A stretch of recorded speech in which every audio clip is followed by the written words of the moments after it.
I just wanted to show you a car that my father went and picked up in Wisconsin. So he actually took the Toyota Tundra, and this is his dream car. It's the Opel GT. If you don't know about it, I'll do a couple of videos about it later, but there he is. He found that car and is leaving it here. But hey, look, he took that Tundra. That's a 4.7 liter. And he drove all the way to Wisconsin with that trailer. 1,600 miles round trip. That's close to 2,000 miles. The car didn't really take a break. And he just drove that thing. It's kind of amazing that that little truck can still pull a trailer over mountains in Pennsylvania and Ohio. I guess the eastern part of Ohio. But yeah, this is the Opel GT. And we're about to unload it. And we're going to show you a little bit all around it. It's got some rust, but he got a good deal. These things are costly. They are expensive little toys. And I've never really had a historic car, so I'm kind of curious about how this is going to be. So this is going to be a restore. We're going to restore this thing. Quite a bit of rust. It seems like there's rust all over the body, but it's not too bad. I looked at similar ones, and a lot of them had much more rust. Even the tires actually pretty darn good. Not the car starts, but apparently it's got a dead battery. Look at a lot of rust. It's not bad. Hopefully the frame is not. Yeah, it's 53 years old. You can see like it bubbling up here. The paint is in great shape. It's a nice color. He's got the rims. No, just the covers. Like fancy covers. I believe they call it like the they call the poor people Corvette. They call it the poor people's Corvette. I guess it's got a small engine. The Corvette is a much bigger engine. He thinks it's much nicer than the Corvette, so.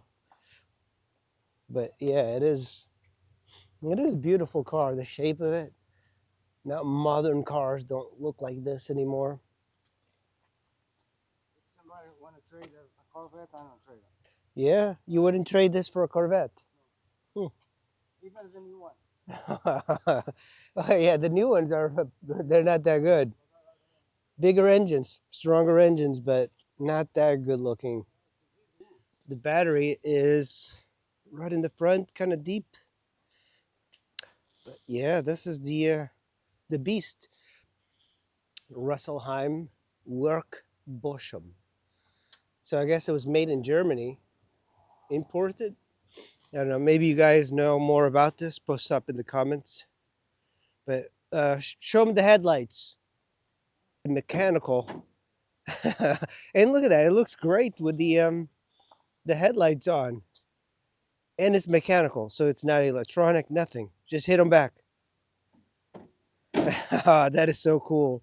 Gap. There we go. GM right there. Look at that. First thing we got to do is drain this. Drain this gas. And the rear side. There we go. Opel 1900 GT. Pretty darn cool. Oh yeah, no rear trunk. Oh my God, that's pretty useless. Oh, the spare tire is inside. Oh wow. So this car had no trunk space at all. So he drove 1,600 miles, close to 2,000 miles, slept in the Tundra, and then brought this thing back.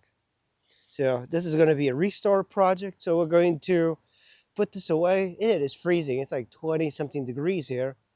And we're going to do a couple of videos on getting this thing ready. It's kind of like a very exotic car. You don't see this, not even in the historic meets around here. Just a show car. That's his dream show car.